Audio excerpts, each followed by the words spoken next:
어느덧 일은 하고도 2해를 더 넘긴 나이, 이윤자입니다. 이 나이쯤 되면 다들 자식들 출가시키고 남은 여생 그늘 밑에서 발 뻗고 편히 쉰다고들 하는데 제 팔자는 어째 그늘보다는 여전히 쨍한 햇볕 아래 서 있는 것만 같아요. 남편은 10년도 더 전에 먼저 좋은 세상으로 떠나버렸고 그 후로는 아들 경수 하나만 하늘처럼 여기고 살아왔습니다. 그 아들이 장가를 가서 토끼 같은 손주 둘을 낳아 제 앞에 데려왔을 때 이제야말로 고생 끝 행복 시작이려나 그런 기대를 품었던 적도 있었죠. 하지만 그 기대가 얼마나 순진하고 어리석었는지 깨닫는 데는 그리 오랜 시간이 걸리지 않았어요. 어쩌면 아주 오래전부터 조금씩 금이 가고 있었는데 제가 애써 외면하고 있었던 건지도 모르겠습니다. 집 살 돈이 없다며 제 집에 눌러 앉아 살고 있는 아들내외였어요. 그날도 여느 때처럼 저녁 준비를 하고 있는데 퇴근한 아들 경수가 현관에 들어서자마자 며느리 가영이와 함께 부산을 떨더군요. 여보, 그 집 예약은 확실히 된 거지? 아버지께서 회를 워낙 좋아하시니 횟감 신선한지 꼭 좀 확인해 달라고 한 번 더 전화해봐. 알았어, 가영아. 아까 점심 때도 확인 전화했어. 룸으로 조용하게 준비해 달라고 신신당부했고 장인어른 좋아하시는 자연산 도미도 특별히 부탁해 놨으니 걱정 마. 경수는 넥타이를 느슨하게 풀며 소파에 털썩 주저앉았고 가영이는 뭐가 그리 좋은지 연신 싱글벙글하며 제게도 말을 건넸습니다. 어머니, 이번 주말이 저희 아버지 생신이시잖아요. 그래서 경수 씨랑 특별히 신경 좀 썼어요.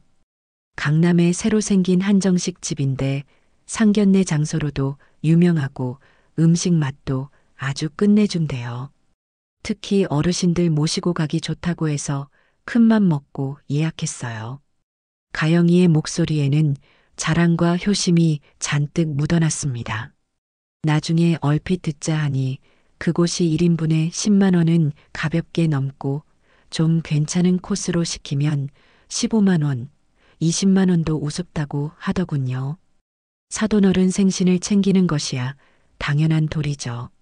암요, 당연하고 말고요. 하지만 어쩐지 제 마음 한구석에서는 찬바람이 싸하게 불어오는 것 같았습니다. 불과 2달 전 제 생일이었어요. 그날 아침 경수는 출근 준비를 하며 어머니 생신 축하드려요. 저녁에 가영이랑 같이 들어올게요. 한마디 툭 던지고는 횡하니 나가버렸죠. 저는 그래도 혹시나 하는 마음에 아침부터 괜히 집안을 서성이며 아들 내외를 기다렸습니다. 저녁 8시가 다 되어서야 현관문 열리는 소리가 들렸고 들어서는 경수와 가영이의 손에는 작은 프랜차이즈 빵집의 케이크 상자 하나가 전부였어요. 어머니, 죄송해요. 오늘 회사에 갑자기 급한 일이 터져서요. 가영이도 가게 마감이 늦어졌고요. 경수의 말에는 미안함보다는 피곤함이 역력했습니다. 가영이는 케이크를 식탁 위에 올려놓으며 말했죠. 어머니, 저희 둘 다 저녁을 못 먹어서 오는 길에 근처 김밥 천국에서 간단하게 분식 좀 사왔는데 같이 드실래요? 어머니도 이런 거 좋아하시잖아요. 그리곤 식탁 위에 김밥 2줄, 쫄면 하나, 그리고 어묵 몇 꼬치가 담긴 비닐봉지를 펼쳐놓았습니다. 그 순간 서운함보다는 헛웃음이 먼저 나왔던 것 같아요. 제가 언제 김밥 천국 음식을 특별히 좋아한다고 말했던가요? 그저 아들네가 뭐 사다 주면 군소리 없이 먹으니 제가 그런 음식이나 좋아하는 줄 알았나 봅니다. 평생 자식 생일에는 뭐라도 더 따뜻한 밥 한 끼, 정성껏 차린 미역국 한 그릇이라도 해먹이려고 새벽부터 부산을 떨었던 제 마음을 저 아이들은 과연 얼마만큼이나 헤아리고 있는 걸까요? 그날 밤 홀로 잠자리에 누워 얼마나 많은 눈물을 삼켰는지 모릅니다. 그깟 밥 한 끼가 대수겠어요. 사돈댁 생신상에는 수십만 원을 쓰면서 시어미 생일상은 분식으로 때우는 그 마음의 저울질이 너무나 야속하고 서러웠던 것이죠. 어머니는 이런 거 좋아하시잖아요 라는 며느리의 말이 마치 어머니는 이 정도면 충분하시잖아요 라는 소리로 들려 밤새 가슴을 쳤습니다. 그래요. 그때부터였던 것 같아요. 제 마음속에 서운함이라는 작은 씨앗이 뿌려진 것은 며칠 뒤 가영이가 주말을 맞아 집에 들렀는데 어깨에는 못 보던 가방 하나가 떡하니 걸려 있었습니다. 누가 봐도 값비싸 보이는 일명 명품이라는 딱지가 붙은 가방이었죠. 햇살 아래서 은은하게 광택을 뽐내는 그 가죽 가방은 거실 형광등 불빛에도 유난히 반짝거리는 것 같았어요. 어머니, 저 이 가방 어때요? 이번에 큰맘 먹고 하나 장만했어요. 친구가 해외 나갔다 오면서 면세점에서 싸게 구해다 줬지 뭐예요. 그래도 제 한 달 용돈은 훌쩍 넘지만요. 가영이는 가방을 고쳐 매며 거울 앞에서 이리저리 몸을 돌려보았습니다. 그 모습이 어찌나 해맑던지 얼마 전 손주들 학원비가 올랐다며 제게 손을 벌리던 모습과는 너무나 대조적이었죠. 어머니, 죄송하지만 이번 달만 경수 씨 용돈에서 조금 보태주시면 안 될까요? 애들 학원비가 갑자기 올라서 생활비가 너무 빠듯해서요. 라며 울상을 짓던 것이 불과 지난달의 일이었는데 말입니다. 그때 저는 제 쌈짓돈을 털어 애들 교육에 들어가는 돈인데 아끼면 쓰나 하며 꽤 큰 금액을 쥐어주었더랬죠. 저는 말없이 고개만 끄덕였습니다. 속으로는 내 아들 등골 빼서 또 내가 보태준 돈까지 합쳐서 내 몸 치장하는데 쓰는구나 하는 생각이 부글부글 끓어올랐지만 차마 입 밖으로 내지는 못했어요. 그저 제 손에 들린 낡고 해진 손지갑만 만지작거릴 뿐이었습니다. 그 지갑은 10년도 더 전에 남편이 시장 좌판에서 당신 닮아 예쁘다며 사준 10,000원짜리 인조가죽 지갑이었죠. 남편이 떠난 후로는 그 지갑이 마치 남편의 분신인 양 늘 손에 꼭 쥐고 다녔습니다. 여기저기 실밥이 터지고 가죽이 벗겨져 볼품 없어졌지만 그 안에는 아들네 집에 반찬이라도 하나 더 사다 주려고 아낀 꼬깃꼬깃한 10,000원짜리 몇 장과 손주들 줄 사탕 몇 알이 전부였죠. 그날따라 유난히 그 지갑이 초라하게 느껴졌습니다. 며느리의 번쩍이는 새 가방 옆에 놓인 제 지갑은 마치 쓰레기통에서 막 건져 올린 폐지 조각 같았달까요? 자식들 뒷바라지에 살림살이에 치여 정작 제 자신은 제대로 돌보지 못했던 지난 세월이 파노라마처럼 스쳐 지나가더군요. 물론 자식 잘 되는 것이 부모의 가장 큰 기쁨이고 보람이라고들 하지만 가끔은 저도 여자이고 예쁜 것을 보면 눈길이 가고 좋은 것을 갖고 싶다는 아주 작은 욕심 정도는 있다는 사실을 저 아이들은 알까요? 아니, 알려고나 할까요? 그저 어머니는 괜찮아. 어머니는 다 이해해 주실 거야 하며 스스로를 합리화하고 있는 것은 아닌지 씁쓸한 미소가 절로 지어졌습니다. 손주들은 눈에 넣어도 아프지 않을 만큼 예쁩니다. 첫째 손녀딸 민지는 벌써 초등학교 3학년이고 둘째 손자 현우는 유치원에서 제법 의젓하게 형님 노릇을 한다고 하더군요. 그래서 경수 내외가 손주들 학원비나 용돈 이야기를 꺼낼 때면 제 형편이 넉넉지 않아도 어떻게든 마련해 주려고 애썼죠. 아이들이 제게 와서 할머니, 이번에 영어 말하기 대회 나가는데 상 타면 할머니 맛있는 거 사드릴게요.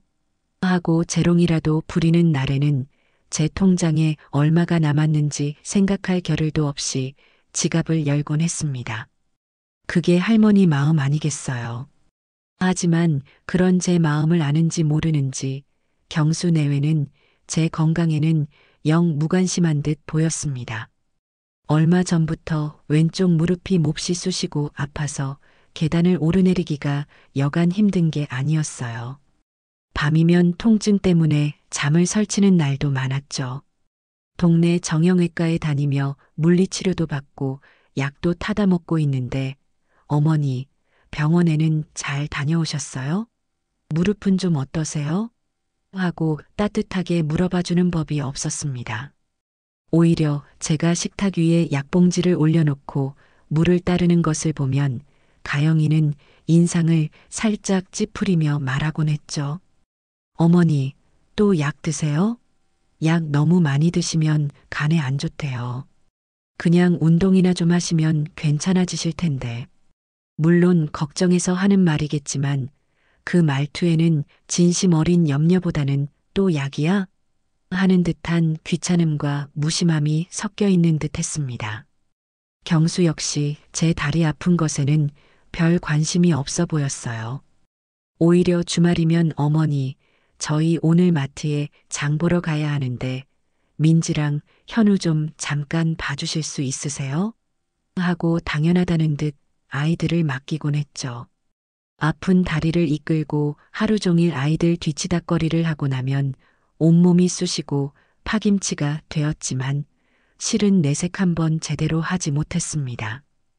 홀로 병원을 오가고 혼자 약을 챙겨 먹고 밤새 아픈 다리를 주무르다 잠이 들 때면 문득 외로움이 파도처럼 밀려오곤 했어요. 내가 이 아이들에게 이 정도밖에 안 되는 존재인가? 그저 필요할 때만 찾는 편리한 사람, 혹은 귀찮은 짐은 아닌가 하는 자괴감에 밤잠을 설치는 날도 늘어갔습니다. 자식들에게 짐이 되고 싶지는 않았어요.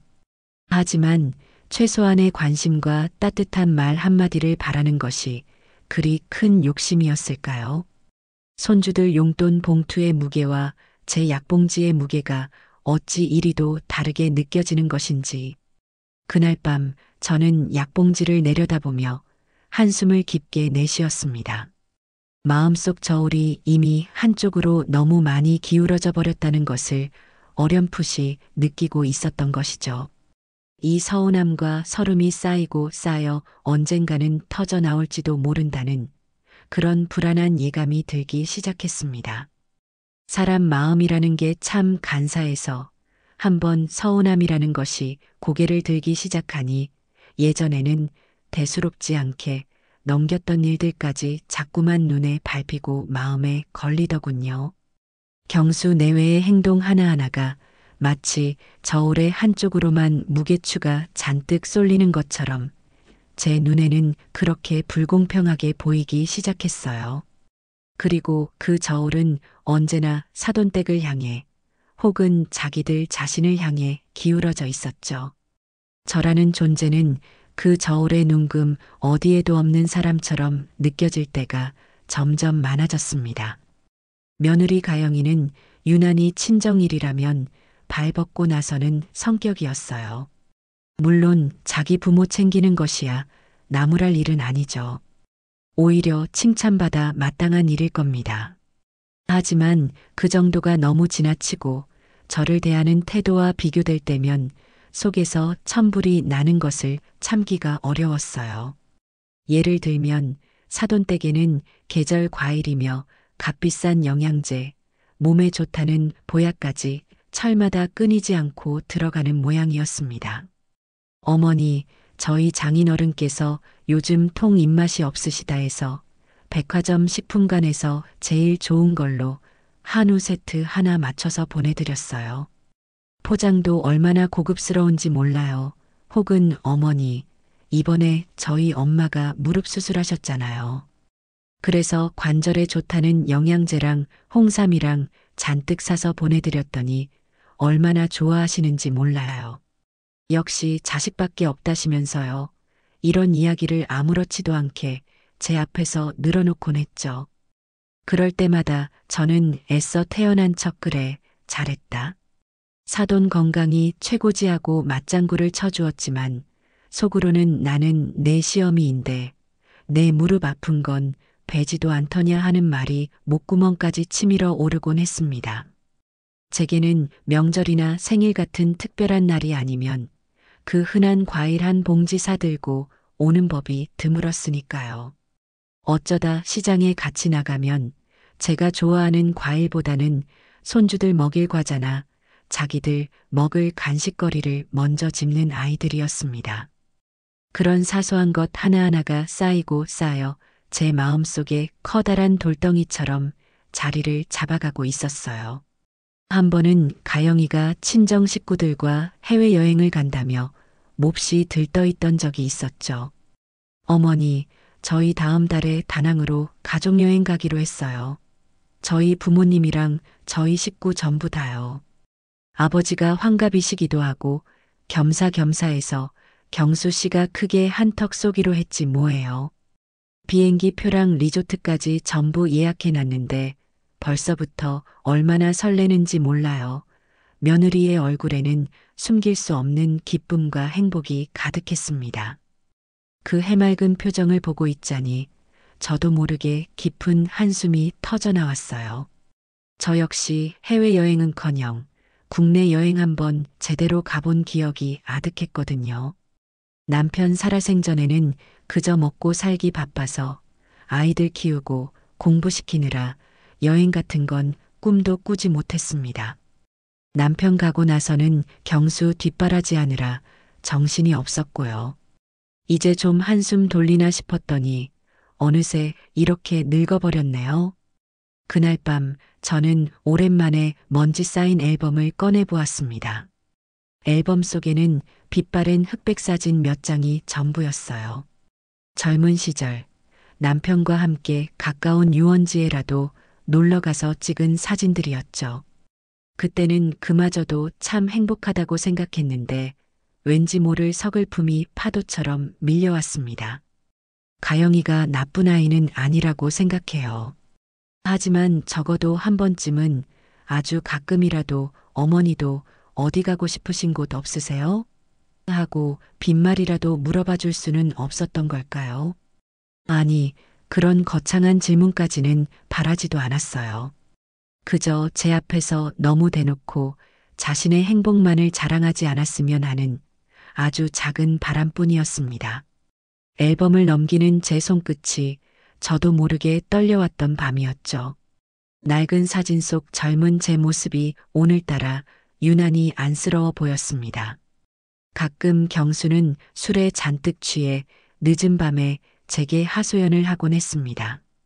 엄마, 나 회사에서 너무 힘들어. 진짜 다 때려치우고 싶어. 오늘 부장한테 또 깨졌는데 정말 못해 먹겠어 하고 끄끄거리며 울먹일 때도 있었죠. 직장 상사와의 갈등, 과도한 업무 스트레스, 미래에 대한 불안감 등 아들의 고충을 듣고 있노라면 제 마음도 편치 않았습니다. 그럴 때면 저는 밤이 아무리 늦었어도 아들의 이야기를 잠자코 들어주고 그래, 힘들지. 그래도 어쩌겠니. 다들 그렇게 사는 거다. 조금만 더 힘내보자 하며 서툰 위로를 건네곤 했어요. 아들이 기댈 곳은 저밖에 없다는 생각에 아무리 피곤하고 귀찮아도 아들의 하소연을 외면할 수는 없었습니다.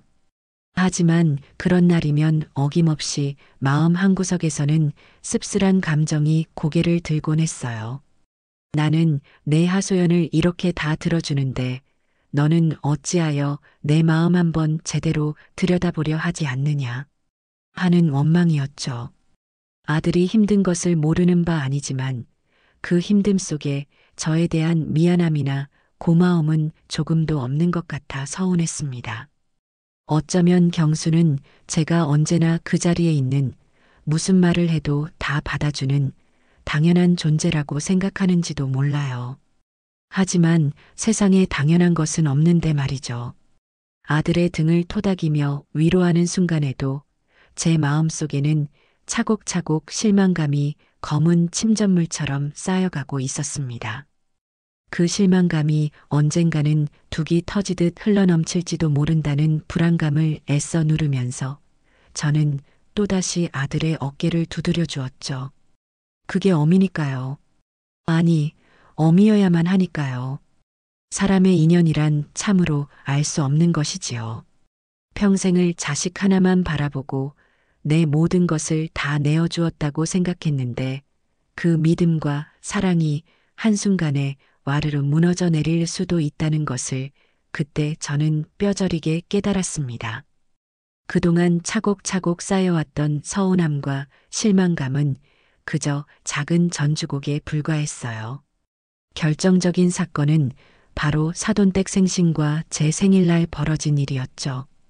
그 두 날의 기억은 제 가슴에 너무나도 선명한 낙인처럼 찍혀버렸습니다. 어느 날 오후 초등학교에 다니는 손녀딸 민지가 제 휴대폰으로 유튜브를 본다며 이것저것 만지다가 우연히 며느리 가영이의 SNS 계정이라는 것을 보게 되었어요. 평소 그런 것에 익숙지 않아 저는 가영이가 그런 것을 하는 줄도 모르고 있었죠. 민지는 할머니, 이거 엄마 SNS인데 우리 가족 사진도 엄청 많아요. 할머니도 한번 보세요. 하며 제게 화면을 불쑥 내밀었습니다. 호기심 반, 궁금증 반으로 저는 민지가 넘겨주는 화면을 들여다보았어요. 맛집 탐방 사진, 친구들과의 여행 사진, 새로 산 물건을 자랑하는 사진 등등 가영이의 화려한 일장들이 파노라마처럼 펼쳐졌죠. 그러다 제 눈을 의심하게 하는 사진 한 장을 발견하고 말았습니다. 고급스러워 보이는 일식집의 다다미 방을 배경으로 사돈 안팎과 경수 내외 그리고 토끼 같은 손주들까지 모두 환한 얼굴로 활짝 웃고 있는 사진이었어요. 상다리가 휘어질 정도로 차려진 음식들은 하나같이 정갈하고 먹음직스러워 보였죠. 사진 밑에는 사랑하는 우리 아빠 생신 기념, 최고급 오마카세, 입에서 살살 녹내 녹아 역시 돈이 좋긴 좋구나. 아빠, 오래오래 건강하세요. 가족 외식, 해시태그 행복스타그램, 해시태그 효도 선물, 해시태그 딸이 쏜다 같은 해시태그들이 잔뜩 달려 있었습니다. 오마카세가 정확히 뭔지는 몰라 민지에게 물어보니 주방장 마음대로 그날 가장 좋은 재료로 만들어주는 특별한 코스 요리 같은 거라고 하더군요.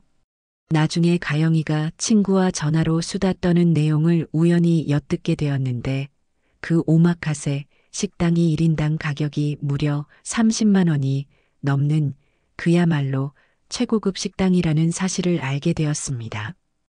6식구가 갔으니 어림잡아도 식비만 200만 원은 좋게 넘는 금액이었을 겁니다.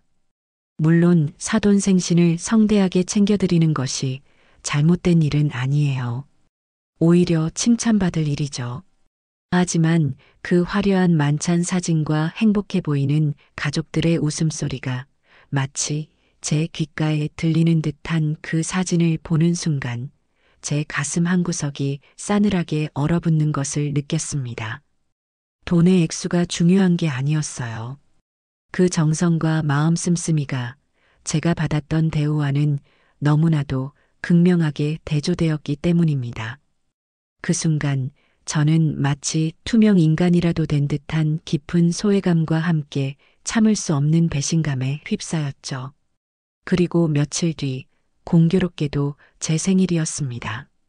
그날 아침 식탁에서 경수는 출근 준비를 하며 흘낏 저를 보더니 아, 맞다. 어머니 오늘 생신이시죠? 축하드려요. 저녁에 가영이랑 같이 일찍 들어와서 케이크라도 자를까요? 하고 말끝을 흐렸지만 이내 회사에 급한 회의가 있다는 둥, 야근할지도 모른다는 둥 핑계를 대며 슬쩍 넘어가려는 눈치가 역력했어요. 옆에서 토스트를 먹던 가영이는 어머, 어머니 생신이셨어요? 깜빡했네. 생신 축하드려요 하고 마지못해 한마디 건네는 듯 했지만 그 표정에서는 진심 어린 축하의 기색을 찾아보기 어려웠습니다. 저는 애써 아무렇지 않은 척 됐다. 뭘 번거롭게 그러니. 다들 바쁜데. 그냥 저녁에 다 같이 얼굴 보고 밥이나 한 끼 먹으면 그만이지 하고 말했지만 속으로는 벌써부터 서운함과 실망감이 파도처럼 밀려왔어요. 하루 종일 혹시나 하는 마음에 내심 기대를 했지만 저녁이 다 되도록 아들 내외에게서는 이렇다 할 움직임이 없었습니다. 퇴근하고 돌아온 아들 손에는 그 흔한 꽃 한 송이 없었고 가영이는 피곤하다며 방으로 쏙 들어가 버렸죠. 그러다 가영이가 외출을 했고 저녁 7시가 넘어서야 경수와 가영이가 들어왔어요. 가영이의 손에는 작은 케이크 상자와 김이 모락모락 나는 비닐봉지가 들려 있었어요. 어머니, 생신 축하드려요. 오늘 저희 둘 다 일이 너무 많아서 제대로 챙겨드리지도 못하고 죄송해요. 경수가 마치 숙제라도 하듯 형식적인 인사를 건넸습니다. 가영이는 식탁 위에 비닐봉지를 내려놓으며 활짝 웃으며 말했죠.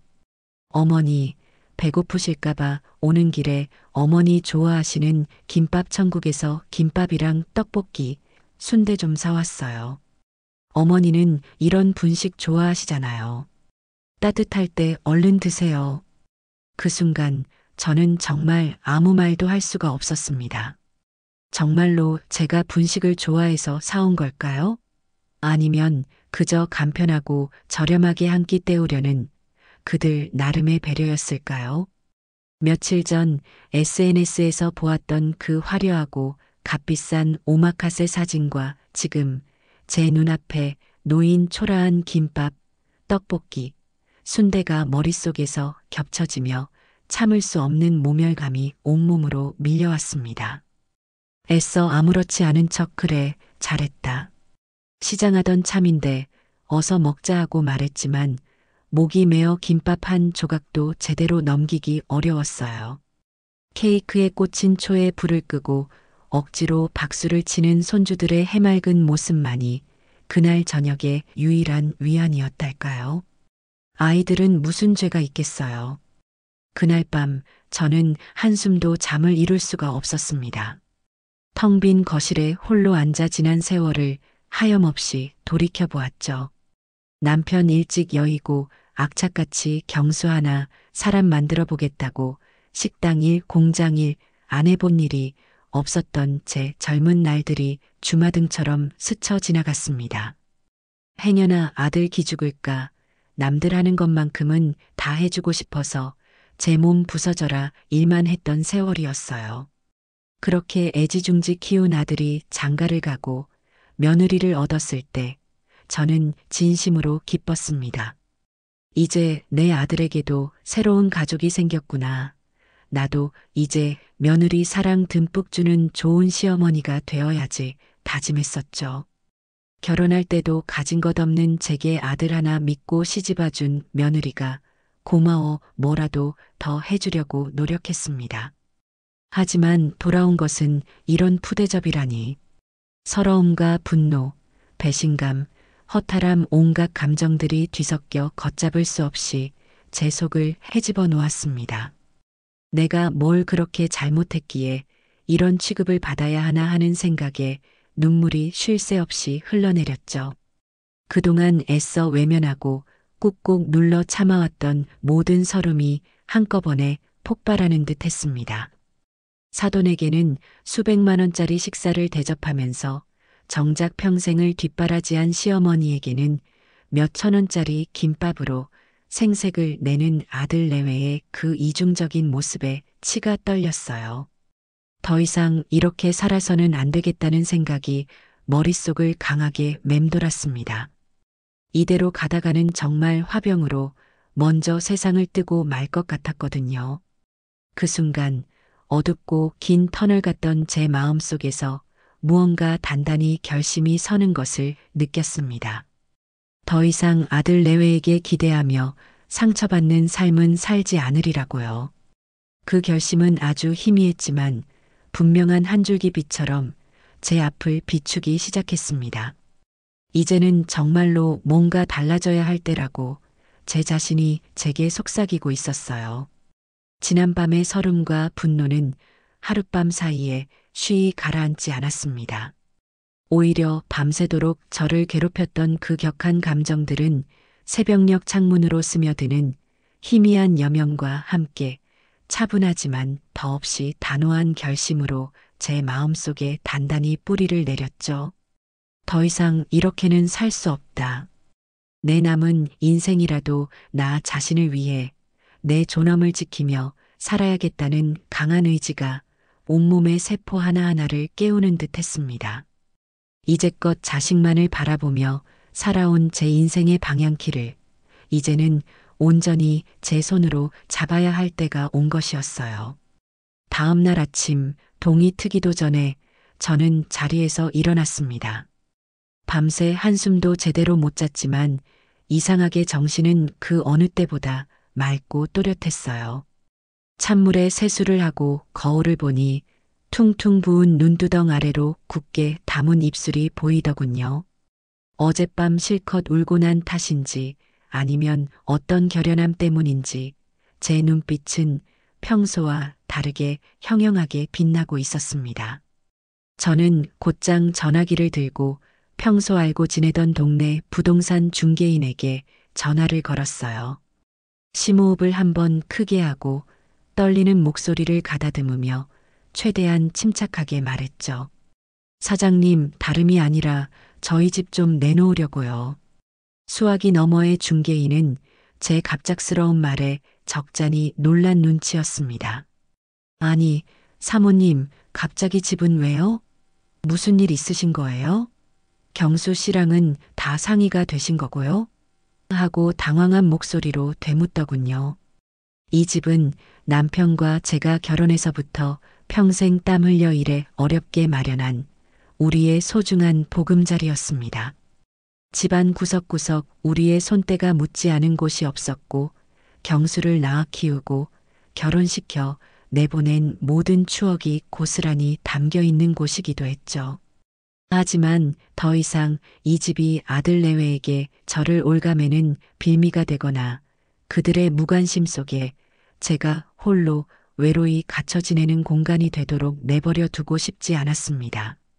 네, 좀 개인적인 사정이 생겨서요. 아들하고는 아직 이야기 안 했고요. 최대한 빨리 좀 팔아주셨으면 좋겠어요. 가격은 시세대로만 맞춰주시면 됩니다. 제 목소리에는 더 이상의 망설임이나 떨림은 없었습니다. 전화를 끊고 나니 왠지 모를 후련함과 함께 가슴 한구석에서부터 뜨거운 것이 울컥 치밀어 오르는 것을 느꼈어요. 동시에 앞으로 닥쳐올 일들에 대한 약간의 불안감도 엄습했지만 이미 주사위는 던져졌다고 생각했습니다. 이제 돌아갈 다리는 없었어요. 마음이 복잡하고 어지러울 때는 역시 오랜 친구만큼 좋은 약이 없더군요. 저는 가장 친한 친구인 영숙이에게 연락해 모든 것을 털어놓기로 마음먹었습니다. 영숙이는 저와 초등학교 동창으로 제 속사정을 누구보다 잘 아는 유일한 친구였죠. 다음 날 오후 영숙이네 집 근처 찻집에서 만나 그동안 있었던 일들, 특히 오마카세 사건과 김밥 생일 사건, 가리고 집을 내놓기로 결심한 것까지 숨김없이 이야기했어요. 영숙이는 제 이야기를 묵묵히 들어주더니 제 두 손을 꼭 잡으며 눈시울을 붉혔습니다. 윤자야, 세상에 그동안 너가 얼마나 소가리를 했으면 그런 엄청난 결정을 했겠니? 나는 내 결정 전적으로 지지한다. 정말 잘 생각했어. 이제라도 너 자신을 위해 사는 게 맞아. 자식들도 다 장성해서 제 앞가림할 나이인데 언제까지 내가 희생만 하고 살 거냐? 이제 내 인생 찾아야지. 그렇고 말고. 영숙이의 따뜻한 말 한마디 한마디가 얼어붙었던 제 마음에 따스한 온기를 불어넣어주는 것 같았습니다. 그동안 누구에게도 제대로 털어놓지 못하고 혼자 끙끙 앓았던 서름이 한꺼번에 북받쳐 올라 저는 영숙이 앞에서 어린아이처럼 엉엉 울고 말았어요. 누군가 내 편이 되어준다는 것, 내 마음을 진심으로 알아준다는 것이 이렇게 큰 위로와 힘이 될 줄은 정말 몰랐습니다. 영숙이는 제가 집을 팔고 어디로 가면 좋을지 앞으로 어떻게 살면 더 행복할지에 대해서도 함께 진지하게 고민해 주었어요. 요즘은 시설 좋은 실버타운도 많다더라. 아니면 아예 조용하고 공기 좋은 시골에 작은 주택 하나 얻어서 텃밭이나 가꾸면서 소일거리 하는 것도 좋지 않겠니? 내가 워낙 손재주가 좋으니 작은 공방 같은 거 차려서 내가 좋아하는 그림도 그리고 뭐 만들기도 하면서 지내면 얼마나 좋겠어라며 여러 가지 희망적인 대안들을 제시해 주었죠. 친구의 진심 어린 지지와 격려 덕분에 제 결심은 더욱 확고해졌습니다. 그래, 이제부터라도 내 인생의 주인공은 바로 나, 이윤자가 되어야 한다고요. 더 이상 누구의 아내, 누구의 엄마가 아닌 온전한 나 자신으로 살아가야겠다고 굳게 다짐했습니다. 부동산에 집을 내놓았다는 소문은 제가 생각했던 것보다 훨씬 빨리 퍼져나갔나 봅니다. 며칠 지나지 않아 집을 보러 오겠다는 사람들이 하나둘씩 나타나기 시작했어요. 낯선 사람들이 약속된 시간에 찾아와 우리 집 구석구석을 꼼꼼하게 살펴보는 것이 처음에는 몹시 어색하고 불편하게 느껴졌습니다. 마치 제 사적인 공간이 침범당하는 것 같기도 하고 제 삶을 평가받는 듯한 기분도 들었죠. 하지만 이내 그런 감정들을 떨쳐버리고 담담하게 받아들이기로 했습니다. 어차피 떠나기로 마음먹은 이상 더 이상 이 집에 미련을 둘 필요는 없었으니까요. 집을 보러 온 사람들과 이런저런 이야기를 나누면서 저는 구체적으로 앞으로의 제 삶에 대한 계획을 세우기 시작했습니다. 처음에는 그저 막막하기만 하고 두려움이 앞섰는데 하나씩 차근차근 정리하다 보니 조금씩 길이 보이기 시작하더군요. 일단 집이 팔리면 그 돈으로 너무 크지 않은 아담한 집을 얻을 생각이었습니다. 복잡하고 시끄러운 도시보다는 조용하고 한적하면서도 생활하기에 너무 불편하지 않은 곳이 좋겠다고 생각했죠. 남은 돈으로는 그동안 돈이 아까워서 혹은 시간이 없어서 못 해봤던 것들을 하나씩 해보고 싶었어요. 젊었을 때부터 그림 그리는 것을 좋아했으니 제대로 된 화실에 등록해서 그림도 배우고 싶었고 기회가 된다면 작은 악기도 하나쯤 다뤄보고 싶었습니다. 어쩌면 아주 작은 북카페 같은 것을 열어서 향긋한 커피를 내리며 제가 좋아하는 책들을 사람들과 함께 나누는 것도 좋겠다 싶었죠. 상상만으로도 입가에 저도 모르게 미소가 번졌습니다. 물론 이 나이에 새로운 것을 시작한다는 것에 대한 두려움도 있었지만 그보다는 새로운 삶에 대한 기대와 설렘이 훨씬 더 컸어요. 사람들은 이 나이에 무슨 새로운 시작이냐고 그저 조용히 늙어가는 것이 순리라고 말할지도 모르겠습니다. 하지만 저는 그렇게 생각하지 않기로 했어요. 지금이야말로 진짜 내 인생을 시작할 수 있는 가장 좋은 때라고 저는 굳게 믿었습니다. 제2의 인생, 아니 어쩌면 이제야 비로소 시작되는 제1의 인생일지도 모르죠. 집을 내놓았다는 사실을 언제까지고 아들 내외에게 숨길 수는 없는 노릇이었습니다. 언젠가는 알게 될 일이고 그때가 되면 지금보다 더 큰 혼란과 원망에 휩싸일 것이 분명했죠. 차라리 제가 먼저 담담하게 이야기하는 편이 낫다고 판단했습니다. 그리고 예상대로 그 소식을 들은 아들 내외의 반응은 제가 상상했던 것 이상으로 거세고 또 처절했습니다. 마치 잔잔한 호수에 거대한 돌멩이가 떨어진 것처럼 우리 집에는 한바탕 폭풍이 몰아치기 시작했어요. 주말 저녁 저는 경수와 가영이를 집으로 불렀습니다. 마지막이 될지도 모르는 이 집에서의 저녁 식사를 함께 하기 위해서였죠. 평소와 다름없이 저녁 식사를 마치고 거실에 둘러앉아 과일을 먹으며 차를 마시는 자리에서 저는 최대한 마음을 가라앉히고 차분하게 입을 열었습니다. 얘들아, 너희에게 할 말이 있다. 제 낮은 목소리에 경수와 가영이는 동시에 저를 바라보았죠. 왠지 모를 긴장감이 거실 공기를 무겁게 짓눌렀습니다. 나 이 집 팔기로 했다. 이미 부동산에 내놓았고 아마 조만간 계약이 될 것 같아. 제 말에 경수는 마시던 찻잔을 소리나게 내려놓으며 잔뜩 어리둥절한 표정을 지었습니다. 네, 어머니, 갑자기 그게 무슨 말씀이세요? 농담하시는 거죠? 집을 파시다니요. 이렇게 갑자기요? 가영이 역시 토끼처럼 동그래진 눈으로 저와 경수를 번갈아 쳐다보며 믿을 수 없다는 표정을 짓더군요. 저는 옅은 미소를 지으며 천천히 고개를 저었습니다. 아니다. 농담 아니야. 이미 결정했고 집 보러 오는 사람들도 몇몇 다녀갔다.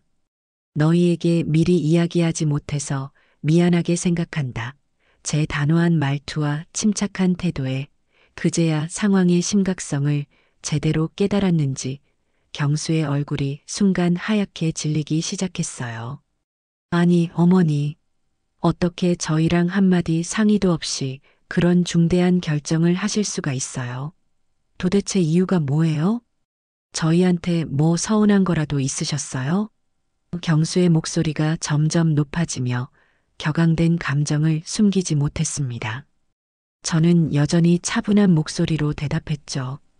내 집 내가 파는데 누구랑 꼭 상의를 해야 하는 건 아니라고 생각한다. 그리고 이유는 이제는 좀 나도 내 인생을 찾아서 편하게 살고 싶어서 그런다. 더 이상 너희에게 짐이 되기도 싫고 말이다.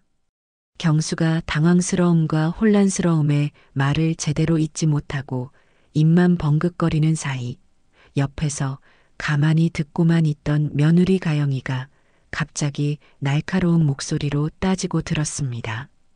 그 목소리에는 평소의 상냥함이라고는 찾아볼 수 없는 원망과 분노가 가득 담겨 있었죠. 어머니, 정말 너무하세요. 저희랑 상의 한마디 없이 이렇게 일방적으로 집을 파시면 저희는 이제 어디 가서 살라는 말씀이세요? 이 집이 어떤 집인데요? 아버님이랑 어머님이 평생 일궈서 경수 씨 물려주시려고 하셨던 집 아니에요? 그 말을 듣는 순간 실소를 터뜨릴 뻔한 것을 간신히 참았습니다. 아, 이 아이는 여전히 제 걱정보다는 자신들의 안위가 먼저였던 것이고 이 집이 언젠가는 당연히 아들 경수, 즉 자신들의 명의가 될 것이라고 철석같이 믿고 있었던 모양입니다. 어쩌면 이 집을 담보로 대출을 받아 사업 자금이라도 될 요량이었는지 아니면 아이들 학군 좋은 곳으로 이사갈 때 보탤 생각이었는지 그 속셈까지는 알 길이 없었지만 그 말 속에 담긴 이기심은 너무나 명확하게 느껴졌어요. 얘야, 너희가 살 집은 너희가 알아서 구해야 하는 것 아니냐? 내가 언제까지 너희들 뒤치다꺼리를 해줘야 하는 거니? 그리고 이 집을 경수에게 물려주겠다고 약속한 적은 없는 것 같은데.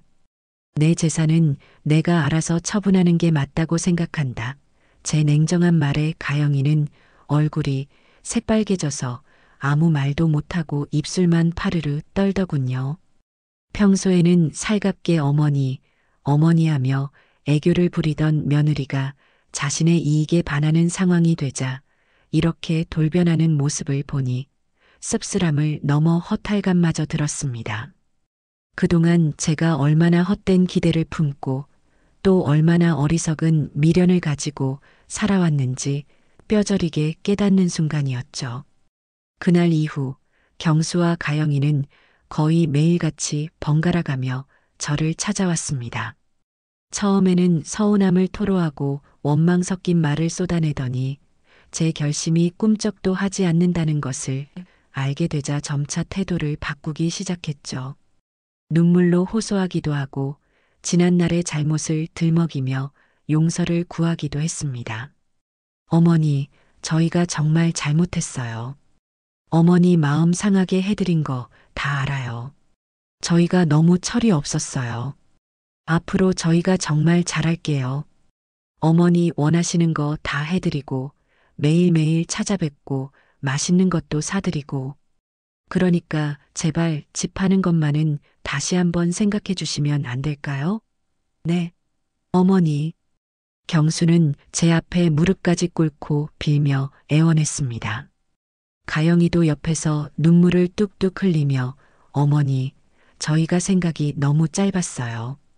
어머니께 더 잘해드려야 했는데 저희가 정말 죽을 죄를 지었어요. 한 번만 용서해 주시고 예전처럼 저희랑 같이 하니 저희가 어머니 잘 모시고 살게요라며 거의 통곡하다시피 했죠. 하지만 제 마음은 이미 차갑게 식어버린 뒤였습니다.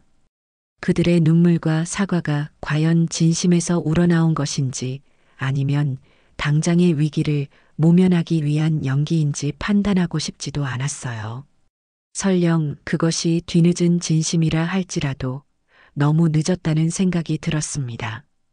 깨진 유리 조각은 다시 붙일 수 없는 것처럼 한번 무너진 신뢰는 쉽게 회복되기 어려운 법이니까요. 저는 그저 이미 결정된 일이다. 더 이상 이 문제로 나를 찾아오거나 괴롭히지 않았으면 좋겠다. 너희도 이제 너희 살 길을 찾아야 할 것 아니냐라고 단호하게 말할 뿐이었습니다. 그들의 간절한 눈빛과 눈물을 외면하는 것이 결코 쉽지는 않았지만 더 이상 그들의 감정에 휘둘려 제 남은 인생을 망치고 싶지는 않았어요. 저는 이제 과거에 약하고 희생만 하던 어머니가 아니었으니까요. 제 마음은 이미 새로운 삶을 향해 그 누구도 막을 수 없는 단단한 껍질을 두르고 있었습니다. 아들 내외에 갖은 회유와 때로는 날 선 압박에도 불구하고 제 결심은 마치 깊은 산속 옹골찬 바위처럼 흔들림이 없었습니다. 오히려 그들의 이기적인 몸부림을 볼수록 제 선택이 틀리지 않았다는 확신만 더욱 굳건해질 뿐이었죠. 그리고 마침내 제 평생의 보금자리였던 그 집을 사겠다는 사람이 나타났습니다. 모든 것이 마치 짜이기라도 한 것처럼 일사천리로 진행되었고 저는 새로운 시작의 문턱에 성큼 다가서고 있었어요. 그 과정이 순탄하지만은 않았지만 제 마음은 이상하리만치 평온했습니다. 집을 내놓은 지 한 달이 채 되지 않아 부동산 중개인에게서 연락이 왔습니다. 집을 보러 왔던 중년의 부부가 있었는데 저희 집을 마음에 들어해서 계약을 하고 싶어 한다는 것이었죠. 저는 잠시 숨을 골랐습니다. 생각보다 너무 빨리 진행된 일에 마음 한구석이 덜컥 내려앉는 것 같기도 하고 동시에 이제 정말 새로운 시작이구나 하는 묘한 흥분감도 느껴졌어요. 약속된 날짜에 부동산 사무실에서 구매자 부부와 마주 앉았습니다. 그들은 인상이 참 좋아 보이는 사람들이었어요. 아이들 교육 문제로 이 동네로 이사를 오게 되었다며 저희 집 구조나 햇볕 드는 방향이 참 마음에 든다고 하더군요. 계약서에 적힌 내용을 하나하나 꼼꼼히 읽어내려가는데 만감이 교차했습니다. 이 집에서 남편과 함께 웃고 울었던 수많은 날들, 경수를 낳아 기르며 행복했던 순간들, 그리고 최근 몇 년간 느꼈던 깊은 외로움과 서름까지 그 모든 감정들이 파노라마처럼 제 머릿속을 스쳐 지나갔죠. 계약서에 도장을 찍는 순간 제 손이 아주 미세하게 떨리는 것을 느꼈습니다. 하지만 그것은 후회의 떨림이 아니었어요. 오히려 오랜 시간 저를 짓눌렀던 무거운 짐을 내려놓는 듯한 어떤 해방감에서 오는 떨림이었을 겁니다. 중개인은 사모님 섭섭하시겠어요. 그래도 좋은 분들 만나서 집이 잘 팔리니 다행입니다 하고 위로인지 격려인지 모를 말을 건넸지만 저는 그저 옅은 미소로 답할 뿐이었어요. 집으로 돌아오는 길, 익숙했던 골목길 풍경이 왠지 모르게 낯설면서도 아름답게 느껴졌습니다. 이제 곧 이 풍경과도 작별이구나 생각하니 시원섭섭하다는 말이 이럴 때 쓰는 것이구나 싶었죠. 하지만 후회는 단언컨대 단 한 점도 없었습니다. 오히려 잘한 결정이라는 확신만이 제 마음을 가득 채우고 있었어요. 며칠 뒤 계약금이 제 통장으로 입금되었다는 문자 메시지를 받았습니다. 휴대폰 화면에 찍힌 액수를 확인하는 순간 저도 모르게 침을 꿀꺽 삼켰어요. 평생 제 손으로 이렇게 큰 돈을 만져본 적이 있었던가 싶었습니다. 하지만 그 돈의 액수보다 더 제 마음을 설레게 했던 것은 이제 이 돈으로 제가 하고 싶은 일들을 마음껏 할 수 있다는 자유와 가능성이었어요. 저는 마치 어린아이가 된 것처럼 가슴이 두근거렸습니다. 그날부터 저는 본격적으로 제2의 인생 계획을 세우기 시작했죠. 가장 먼저 하고 싶었던 것은 여행이었습니다.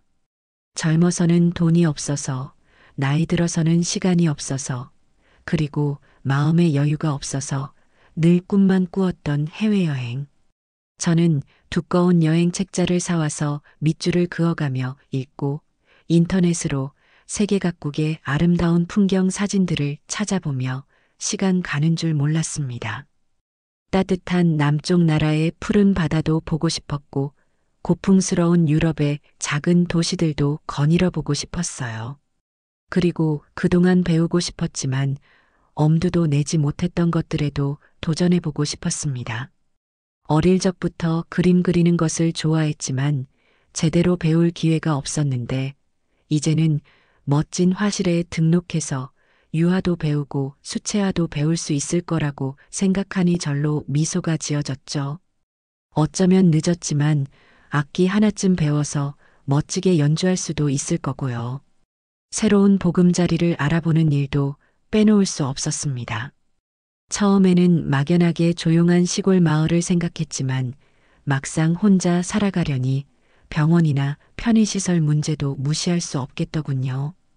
그래서 요즘 유행한다는 실버타운 설명회에도 몇 군데 다녀왔고 한적하면서도 생활 인프라가 잘 갖춰진 소도시의 아담한 주택 매물들도 꼼꼼하게 살펴보았습니다. 물론 이 모든 것이 계획대로 술술 풀리지는 않겠지만 이렇게 하나하나 계획을 세우고 준비하는 과정 자체가 제게는 큰 기쁨이고 활력이 되었어요. 과거에는 상상조차 할 수 없었던 오롯이 나를 위한 투자를 하고 있다는 사실이 저를 더욱 용기 있게 만들었습니다. 물론 내가 과연 잘 해낼 수 있을까? 하는 약간의 두려움과 걱정이 스멀스멀 고개를 들 때도 있었지만 그럴 때마다 저는 괜찮아, 이윤자. 너는 할 수 있어. 하고 스스로를 다독였죠. 집 계약이 성사되었다는 소식을 들은 경수와 가영이는 그야말로 발등에 불이라도 떨어진 듯 저를 들볶기 시작했습니다. 이번에는 지난번의 눈물 작전이나 감정 호소와는 차원이 다른 더욱 노골적이고 집요한 압박이었죠. 그들의 주된 요구는 결국 돈 문제였습니다. 제가 집을 판 돈으로 자신들의 새집 마련에 상당 부분을 보태주기를 바라는 눈치였고 그게 안 된다면 앞으로 매달 일정 금액의 생활비라도 지원해달라는 속셈을 숨기지 않았어요. 어머니, 정말 너무하시는 거 아니에요? 저희는 이제 당장 길바닥에 나앉게 생겼는데 어머니는 혼자 그 큰 돈 다 들고 어디 가서 편하게 사실 생각이세요? 저희도 어머니 자식이잖아요. 자식된 도리로 저희 앞날도 좀 생각해 주셔야 하는 거 아니에요? 가영이는 거의 울부짖다시피 소리를 질렀고 그 옆에서 경수는 안절부절 못하며 제 눈치만 살피다가 마지못해 한마디씩 거들곤 했습니다. 어머니, 가영이 말이 아주 틀린 건 아니잖아요. 저희 지금 당장 이사갈 집도 막막하고 애들 학원비에 생활비까지 정말 한숨만 나와요. 어머니께서 조금만 도와주시면 그들의 뻔뻔하고 이기적인 요구에 저는 기가 막혀 말도 제대로 나오지 않았습니다. 하지만 더 이상 그들의 감정의 소용돌이에 휘말리고 싶지 않았어요. 저는 최대한 냉정하고 단호한 목소리로 그들의 요구를 일축했습니다. 너희가 살 집은 너희가 알아서 구하는 것이고 너희 생활은 너희가 책임지는 것이다. 나는 더 이상 너희에게 경제적인 지원을 해줄 의무도 생각도 없다. 내가 평생 모은 재산은 이제 오롯이 나를 위해 쓸 것이다. 너희도 이제 어른이니 언제까지 부모에게 기댈 생각만 하지 말고 너희 힘으로 당당하게 살아갈 방법을 찾아보거라. 제 단호한 말에 경수와 가영이는 한동안 아무 말도 하지 못하고 충격받은 표정으로 저를 바라보았습니다. 어쩌면 그들은 제가 마지막 순간에는 결국 자식 이기는 부모 없다는 말처럼 자신들의 요구를 어느 정도 들어줄 것이라고 일말의 기대를 품고 있었는지도 모르죠. 하지만 그들의 예상은 보기 좋게 빗나갔습니다. 저는 더 이상 과거에 약하고 희생만 하던 어머니가 아니었으니까요.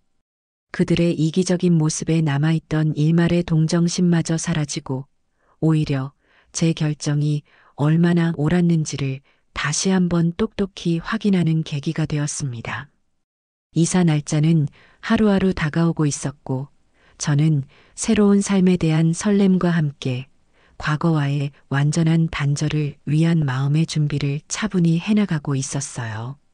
제 마음은 이미 저 멀리 새로운 수평선을 향해 돛을 올리고 있었습니다. 드디어 이삿날이 밝았습니다. 밤새 뒤척이며 뜬 눈으로 밤을 새운 탓인지 몸은 조금 무거웠지만 마음만은 이상하게도 날아갈 듯 가벼웠어요. 수십 년간 정들었던 이 집에서의 마지막 밤이라고 생각하니 온갖 상념들이 파도처럼 밀려왔다 사라지기를 반복했죠. 새벽녘 창문으로 스며드는 여명빛을 바라보며 저는 이 집과 함께했던 모든 순간들에게 조용히 작별을 고했습니다. 좋은 기억도 아픈 기억도 이제는 모두 흘러간 시간 속에 묻어두기로 했어요. 아침 일찍부터 이삿짐 센터 직원들이 도착해서 분주하게 짐을 꾸리고 나르기 시작했습니다. 저는 텅 비어가는 집안을 천천히 둘러보며 구석구석 배어있는 지난날의 추억들을 하나하나 되새겼어요.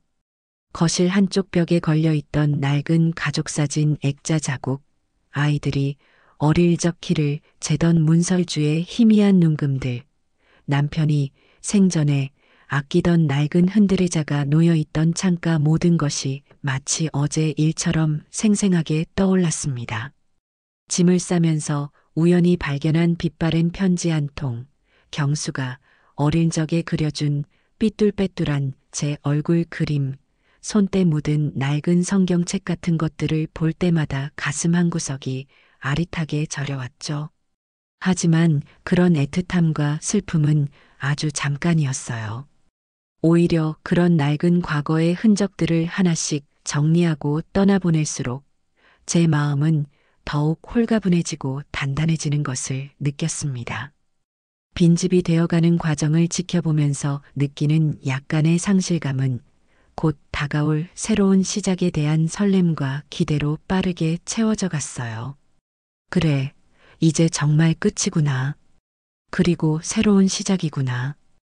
이삿짐 트럭에 마지막 짐이 거의 다 실리고 있을 무렵 경수와 가영이가 착잡하고 불편한 표정으로 나타났습니다. 그들은 이삿짐 센터 직원들이 듣든 말든 아랑곳하지 않고 제게 다가와 마지막까지 불평과 원망을 쏟아내기 시작했죠. 그들의 목소리에는 체념과 분노, 그리고 어쩔 수 없는 무력감 같은 것이 뒤섞여 있었습니다. 어머니, 정말 이렇게까지 하셔야겠어요? 저희 생각은 정말 티끌만큼도 안 하시는 거예요? 어머니가 이렇게 떠나버리시면 저희는 이제 어쩌라고요? 경수의 목소리에는 원망과 함께 일말의 애원 같은 것도 섞여 있는 듯 했습니다. 가영이도 옆에서 눈가가 벌개진 채로 어머니 때문에 저희 지금 얼마나 비참한지 아세요? 당장 어디로 이사 가야 할지도 막막하고 애들 볼 낯도 없어요. 어머니는 정말 저희한테 너무 잔인하세요. 라며 거의 울부짖다시피 소리쳤죠. 저는 그들의 말을 그저 묵묵히 들었습니다. 더 이상 그들에게 변명하거나 설득할 필요를 느끼지 못했어요. 그들의 초라하고 이기적인 모습에 제 마음속에 혹시라도 남아 있었을지 모를 아주 작은 미련한 조각마저 산산이 부서져 사라지는 것을 느꼈습니다. 이제 정말로 그들과 저는 다른 길을 가게 된 것이 분명했죠.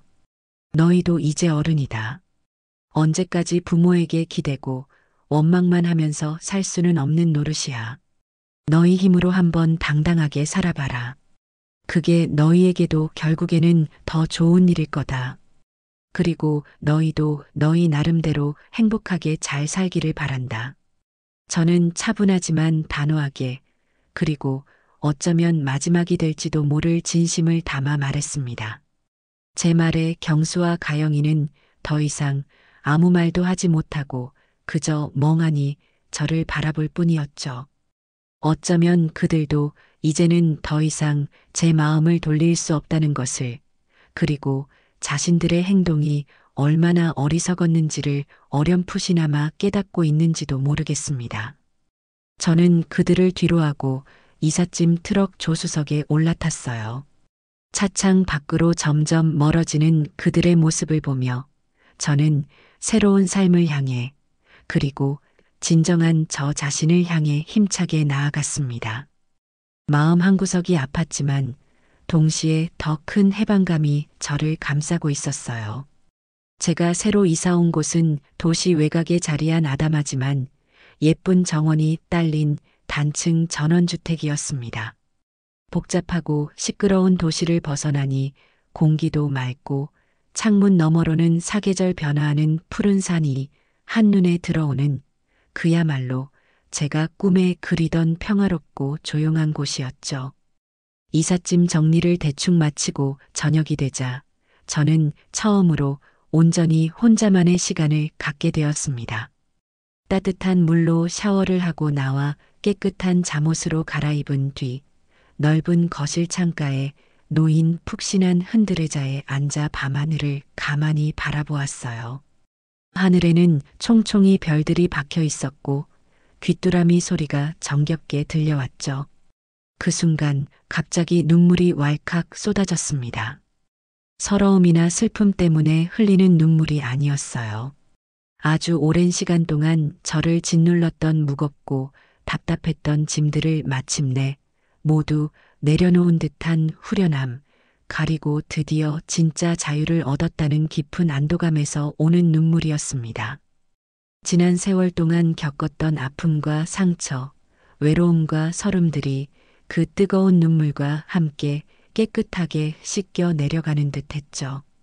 한참을 소리내어 울고 나니 마음이 한결 가벼워지고 평화로워졌습니다. 저는 조용히 미소를 지었어요. 그래, 이제부터 진짜 시작이다. 내 인생의 진짜 주인공은 바로 나 이윤자라고요. 그날 밤 저는 제 인생에서 가장 깊고 달콤한 잠을 잘 수 있었습니다. 마치 새로 태어난 아기처럼 말이죠. 새로운 보금자리에서의 생활은 제가 상상했던 것 이상으로 훨씬 더 만족스럽고 행복했습니다. 복잡하고 시끄러운 도시의 소음과 번잡함에서 벗어나니 마음의 여유가 샘물처럼 솟아났고, 그동안 해보고 싶었지만 이런저런 핑계와 제약으로 엄두도 내지 못했던 일들을 하나씩 시도하며 소소하지만 확실한 행복들을 매일같이 발견해가고 있었죠. 제 삶은 마치 흑백 텔레비전에서 총천연색 영화로 바뀐 것처럼 생기와 활력이 넘쳐 흘렀습니다. 이사 온 동네는 작고 조용했지만 따뜻한 사람 사는 정이 넘치는 곳이었어요. 아침 일찍 일어나 마당에서 작은 텃밭을 가꾸다 보면 옆집에 사는 저와 나이가 비슷한 할머니가 새댁, 오늘 날씨 참 좋네. 상추가 아주 실하게 잘 자랐구먼. 하고 말을 걸어오기도 하고, 동네 산책길에서 마주치는 사람들과는 가벼운 눈인사나 짧은 안부를 나누며 금세 얼굴을 익히게 되었죠. 그러다 우연히 동네 주민센터 게시판에서 수채화 강자와 통기타 교실 수강생을 모집한다는 공고를 보게 되었습니다. 젊었을 때부터 그림 그리기를 남몰래 좋아했고 학창 시절에는 친구들과 어울려 노래 부르는 것을 즐겼지만 결혼하고 아이들 키우고 살림하느라 그런 취미 생활은 까맣게 잊고 살았었거든요. 망설임 끝에 용기를 내어 두 강좌 모두 등록한 첫 수업날 얼마나 설레고 떨렸는지 모릅니다. 마치 다시 여학생이 된 것 같은 기분이었어요. 서툰 솜씨로 하얀 도화지에 붓을 들고 알록달록한 물감을 묻혀 색을 채워나가는 시간, 그리고 어색한 손놀림으로 기타 코드를 잡고 더듬더듬 노래를 부르는 시간은 온전히 저만의 것이었고 그 무엇과도 바꿀 수 없는 소중한 즐거움이었습니다. 처음에는 모든 것이 어색하고 어려웠지만 친절한 강사님의 지도를 받아 하나씩 그림을 완성해가고 조금씩이나마 노래 한 곡을 연주할 수 있게 될 때마다 어린아이처럼 기뻐하며 큰 성취감을 느꼈어요.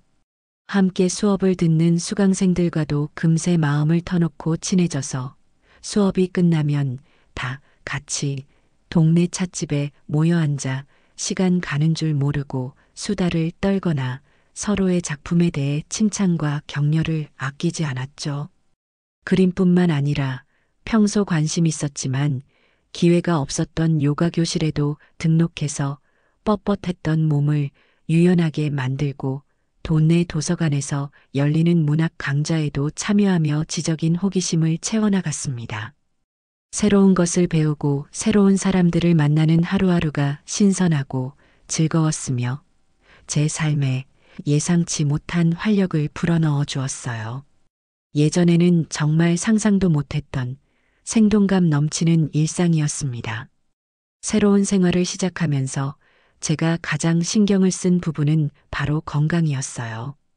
예전에는 아들 내외 눈치 보느라 또 손주들 챙기느라 제 몸 돌볼 겨를이 없었고 마음고생까지 심해서 늘 몸 여기저기가 쑤시고 아팠거든요. 하지만 이제는 오롯이 저 자신에게 집중할 수 있게 되면서 몸과 마음의 건강을 회복하는 데 많은 시간과 노력을 기울였습니다. 아침 일찍 일어나 동네 뒷산 약수터까지 가볍게 산책을 하고 돌아오는 길에는 싱싱한 제철 채소를 파는 작은 장터에 들러 장을 보곤 했죠. 텃밭에서 직접 키운 무공의 채소와 시장에서 사온 신선한 재료들로 매일 정성껏 건강한 밥상을 차려 먹었습니다. 예전에는 입맛이 없어도 억지로 끼니를 때우거나 아들 내외가 사다 주는 인스턴트 음식이나 배달 음식으로 대충 해결할 때가 많았어요. 하지만 이제는 제가 먹고 싶은 음식을 직접 만들어서 천천히 맛을 음미하며 먹는 즐거움을 제대로 알게 되었죠. 소박하지만 제 손으로 정성껏 차린 밥상 앞에서 저는 처음으로 음식의 참맛을 느끼는 것 같았습니다. 오후에는 햇살 좋은 창가에 놓인 안락의자에 앉아 따뜻한 허브차를 마시며 두꺼운 소설책을 읽거나 평소 좋아했던 옛날 가수들의 LP판을 찾아 들으며 뜨개질을 하기도 했죠. 누구의 방해도 받지 않고 오롯이 저만의 시간을 느긋하게 즐기는 것이 얼마나 행복하고 평화로운 일인지 새삼 깨달았습니다. 몸도 마음도 하루가 다르게 건강해지고 가벼워지는 것을 느낄 수 있었어요. 밤에는 깊은 잠을 자고 아침에는 상쾌하게 눈을 뜨는 그런 당연하지만 소중한 일상이 제게 돌아온 것이죠. 가끔 경수에게서 전화가 걸려오곤 했습니다. 주로 주말 저녁 무렵이었는데 어머니 잘 지내시죠? 별일 없으시고요? 식사는 잘 챙겨 드시고요? 하는 의례적인 안부 전화였지만 그 목소리에는 예전과 같은 살가움이나 진심 어린 걱정은 느껴지지 않았어요. 어쩌면 저에 대한 원망과 서운함이 아직 완전히 가시지 않았거나 아니면 그저 자식된 도리로 형식적인 안부라도 전해야 한다는 의무감에서 비롯된 것일 수도 있겠죠. 예전 같았으면 아들의 그 짤막한 전화 한 통에도 온종일 마음이 흔들리고 혹시나 무슨 일이 있는 건 아닐까, 내가 너무 매정하게 군 것은 아닐까 하는 생각에 밤잠을 설쳤을 겁니다. 하지만 이제는 달랐어요. 아들의 연락에 일일비하지 않았고 오히려 제 감정을 잘 조절하며 담담하게 그의 안부를 묻고 답할 수 있게 되었죠. 그들이 저 없이 어떻게 살아가는지 구체적으로 궁금하지도 않았고 그들의 삶에 더 이상 깊이 관여하고 싶지도 않았습니다. 중요한 것은 저의 현재, 그리고 저의 행복이었으니까요. 그래, 나야 잘 지내지. 너희도 별일 없고, 손주들은 잘 크고, 하는 정도의 짧은 대화를 나누고 전화를 끊고 나면 저는 곧바로 다시 저의 평온하고 즐거운 일상으로 돌아가 제가 하던 일에 집중했습니다. 더 이상 아들 내외의 감정이나 그들의 문제에 제 소중한 삶이 휘둘리는 일은 결코 없을 거라고 저는 매 순간 다짐하고 또 다짐했어요. 이제 제 마음의 중심은 온전히 저 자신에게로 향하고 있었고 그 사실이 저를 더없이 단단하고 자유롭게 만들었습니다. 그렇게 평화롭고 만족스러운 나날들이 강물처럼 잔잔히 흘러가던 어느 늦가을 오후였습니다. 마당 한쪽에 심어놓은 국화꽃이 마지막 아름다움을 뽐내며 활짝 피어있던 날이었죠. 따사로운 햇살 아래서 뜨개질을 하며 무료한 시간을 보내고 있는데 갑자기 대문 밖에서 익숙하면서도 낯선 목소리가 들려왔습니다. 예상치 못한 손님들의 방문이었어요. 바로 아들 경수와 며느리 가영이었죠. 그들의 갑작스러운 등장은 제 평온했던 마음에 작은 돌멩이 하나를 던진 것처럼 잔잔한 파문을 일으켰지만 저는 애써 동요하지 않고 차분하게 그들을 맞이하려 노력했습니다. 초인종 소리 대신 나지막이 저를 부르는 소리에 현관문을 열자 잔뜩 수척해지고 어딘가 모르게 풀이 죽은 얼굴의 경수와 가영이가 어색하게 서 있었습니다.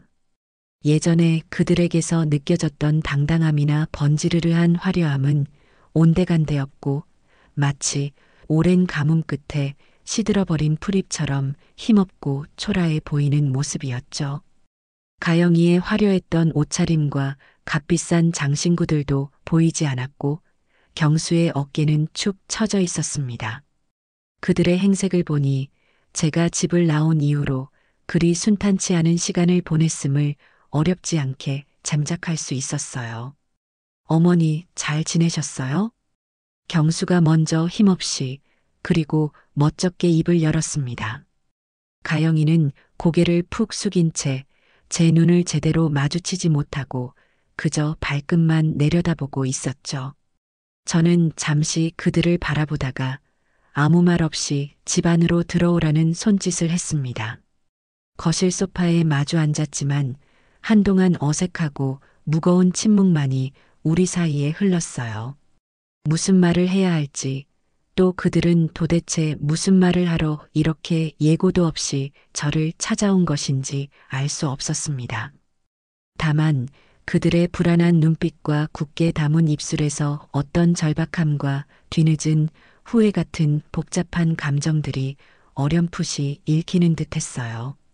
예전 같았으면 당장이라도 아니, 너희들 몰골이 왜 이 모양이냐? 무슨 일 있었니? 어서 말해보거라. 하고 걱정부터 앞섰겠지만 저는 그저 묵묵히 그들이 먼저 입을 열기를 기다렸습니다. 이제 저는 더 이상 그들의 감정에 쉽게 휩쓸리는 과거의 이윤자가 아니었으니까요. 한참 동안 숨막히는 침묵이 흐른 뒤 마침내 가영이가 천천히 고개를 들었습니다.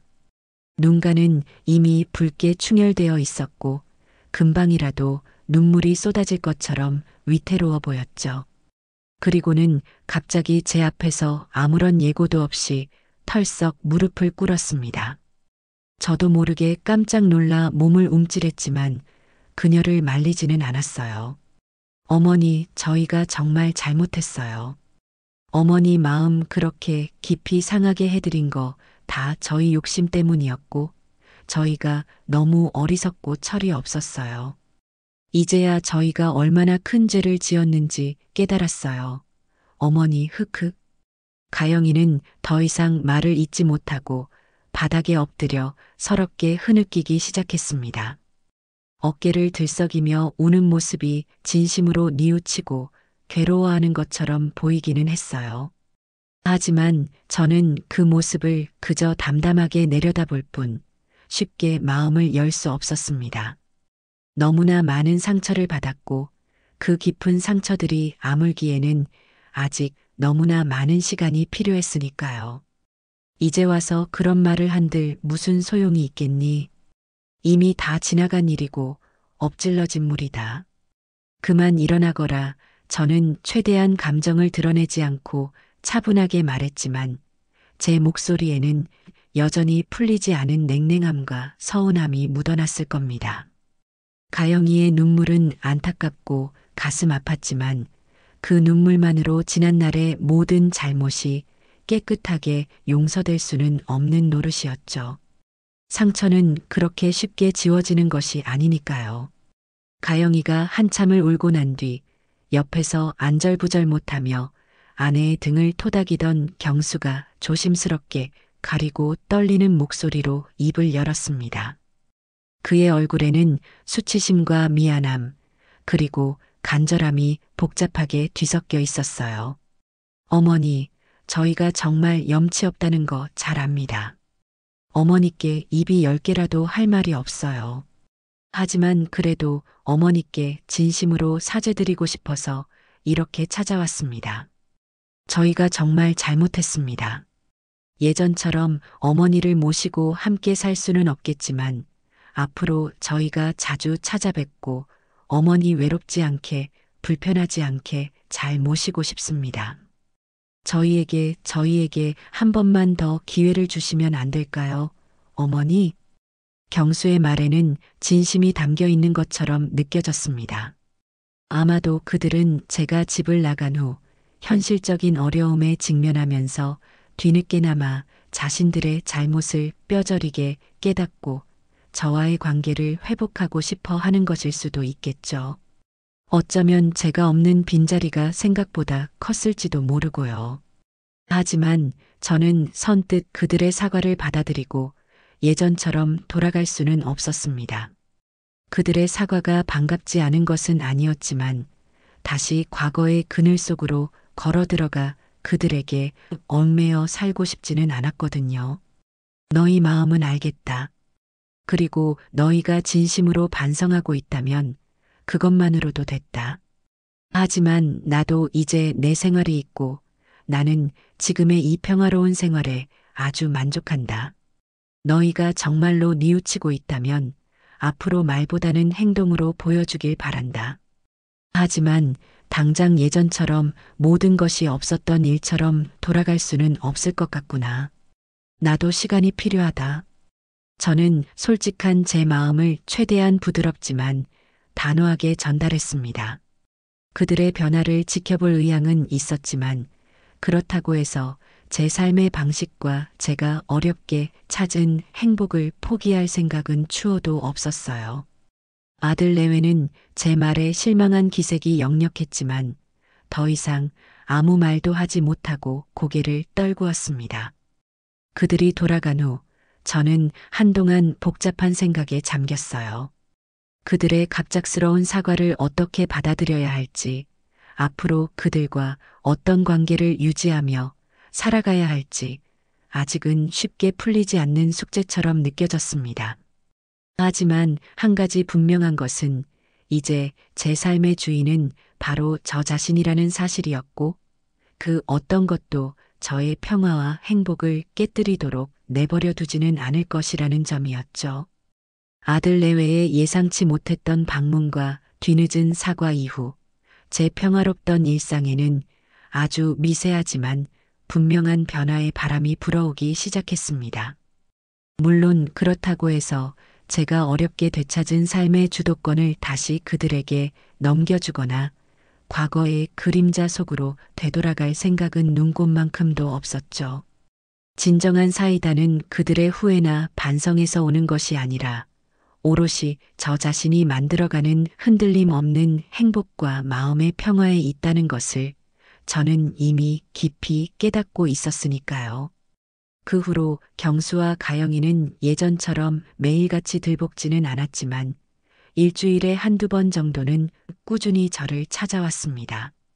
올 때마다 빈손으로 오는 법은 없었고 제가 평소 좋아하는 과일이나 작은 화분 혹은 건강에 좋다는 차 같은 소소한 선물을 들고 와서 조심스럽게 제 안부를 묻고 집안일을 거들어 주려고 애쓰는 모습을 보였죠.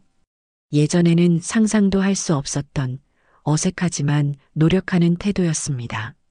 저는 그들을 쌀쌀맞게 내치지는 않았습니다.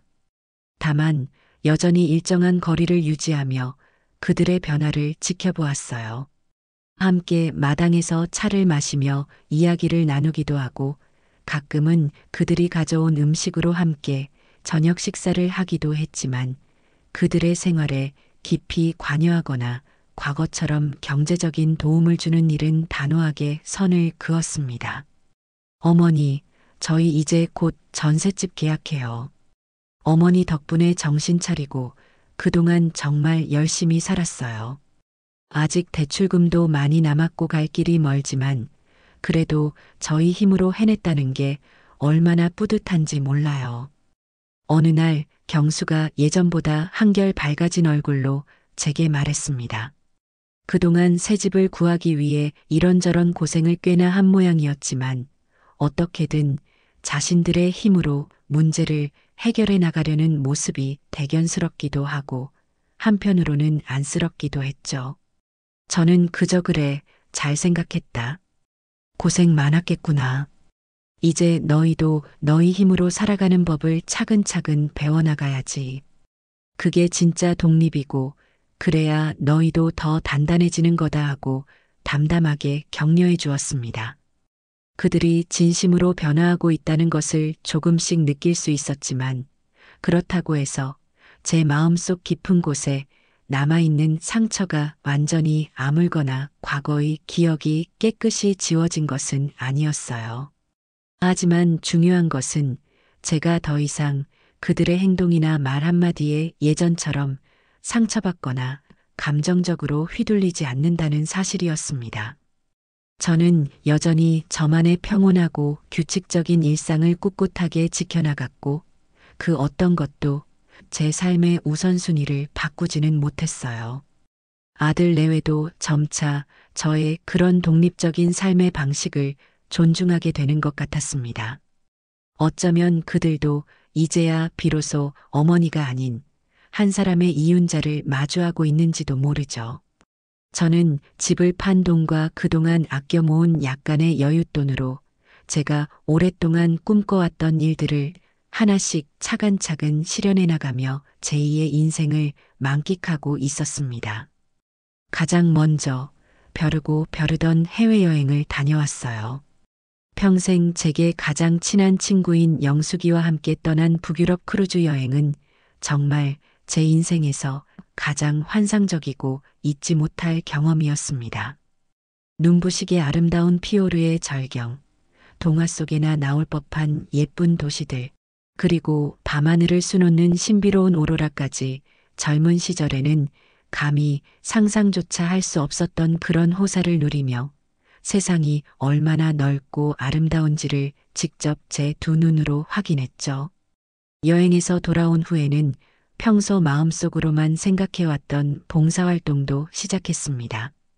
동네 복지관과 연계해서 거동이 불편한 독거노인 어르신들께 일주일에 2번씩 따뜻한 밑반찬을 만들어 배달해드리는 일이었는데 비록 작은 도움에 불과했지만 누군가에게 따뜻한 마음과 작은 기쁨을 전해줄 수 있다는 사실에 큰 보람과 행복을 느꼈어요. 어르신들이 제 손을 꼭 잡고 윤자 씨 덕분에 이렇게 맛있는 반찬도 먹고 외롭지 않아서 정말 고맙다고 말씀해 주실 때마다 가슴 벅찬 감동이 밀려오곤 했습니다.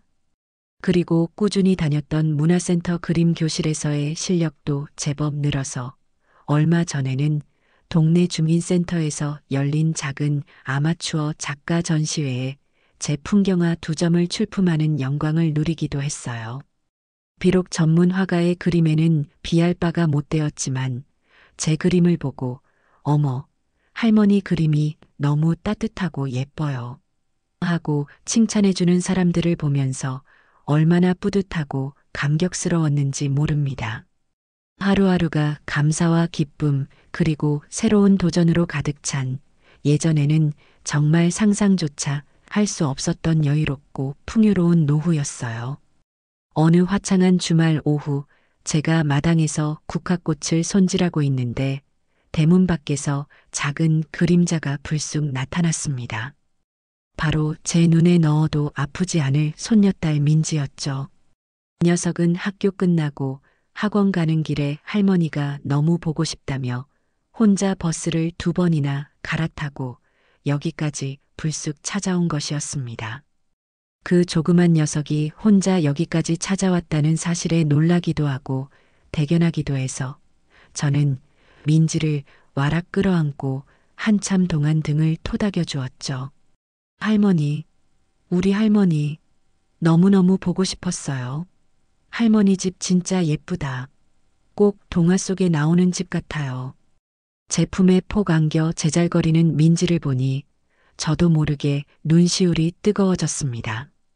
며칠 전 경수에게 제가 사는 곳 주소와 오는 길을 자세히 알려주기는 했지만 이렇게 손녀딸이 혼자 불쑥 찾아올 줄은 정말 몰랐거든요. 저는 민지를 위해 냉장고에서 시원한 과일 주스를 꺼내주고 직접 구운 쿠키도 내주며 함께 마당 평상에 앉아 즐거운 시간을 보냈습니다. 민지는 제 옆에 꼭 붙어서 학교에서 있었던 시시콜콜한 이야기들, 친구들 이야기, 새로 생긴 고민거리까지 숨김없이 털어놓았고 저는 그런 손녀의 모습이 마냥 사랑스럽고 귀여워서 시간 가는 줄 몰랐죠. 저녁 무렵 민지를 데리러 온 경수는 딸아이가 혼자 여기까지 온 것에 대해 제게 연신 미안해하며 어쩔 줄 몰라 했습니다. 저는 아무렇지 않게 애가 할머니 보고 싶어서 왔다는데 뭘 그리 걱정하고 미안해하느냐. 오히려 기특하고 반갑기만 한데 하고 웃으며 말했죠. 경수는 멋쩍은 듯 머리를 극적이며 딸아이의 손을 꼭 잡고 돌아갔습니다. 그 부녀의 뒷모습을 한참 동안 바라보면서 저는 문득 아주 중요한 깨달음 하나를 얻었습니다. 진정한 사이다는 아들 내외가 제 앞에서 무릎 꿇고 눈물로 사죄하는 모습이나 그들이 과거의 잘못으로 인해 불행해지는 것을 보는 것이 아니라는 것을요. 진짜 중요한 것은 바로 저 자신의 행복과 마음의 평화, 그리고 이렇게 사랑하는 손녀와 따뜻한 시간을 나눌 수 있는 현재의 소중함이었습니다. 저는 이제 더 이상 과거의 아픔이나 원망에 얽매이지 않을 겁니다. 아들 내외와의 관계도 서로에게 부담스럽지 않은 건강한 거리를 유지하며 천천히 회복해 나갈 생각이에요. 하지만 그 무엇보다 가장 중요한 것은 제 남은 인생을 온전히 저 자신을 위해 제가 하고 싶은 일을 마음껏 하며 즐겁고 행복하게 그리고 당당하게 살아가는 것입니다. 그것이야말로 제 인생 최고의 그리고 가장 통쾌한 사이다가 아닐까요? 창밖으로 지는 저녁 노을이 유난히 붉고 아름다운 저녁이었습니다. 저는 잔잔한 미소를 지으며 내일 아침에는 또 어떤 즐겁고 새로운 일이 저를 기다리고 있을지 가슴 뛰는 기대를 품었어요. 제 인생은 이제부터가 진짜 시작이니까요.